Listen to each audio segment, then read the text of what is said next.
सरकार, नहीं चलेगी अपनी बात। घमंडी ये सरकार, नहीं चलेगी अपनी बात। घमंडी ये सरकार।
देश में युवानों आक्रोश है।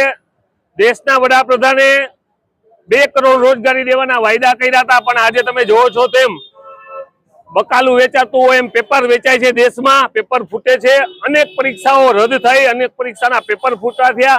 एनी पाछळ પડદા पाछळ भारतीय जनता पार्टीना गुड्डाओ जता क्यांक ने क्यांक युवानोनो आक्रोश आज तमे जोवो छो दिल्हीना जंतर मंतर उपर छे। त्यारे आ युवानोनो आ विद्यार्थीनो अवाज बनीने देशना विपक्षना नेता राहुलजीए जे अवाज उपाड्यो अने गईकाले समग्र विरोध पक्ष पार्टीए आवा नरेंद्र मोदीना आवास बारे जे धरણા कर्या अने जे पोलीसे अत्याचार कर्यो, जे युवानोनो अवाज रोकवानो प्रयत्न कर्यो छे, आ मोदी साहेबे पोलीसने आगळ करी अने क्यारे कांग्रेस साकीने ले विद्यार्थीओनो अवाज बनी अने कांग्रेस समग्र देशमां युवानोनी लड़ाई साथे छे। આજે જામનગર ખાતે આ યુવાનોનો અવાજ બની નેતા રાહુલજીની સાથે ઉભા રહી અને વિરોધ પ્રદર્શન કરવામાં આવ્યું હતું।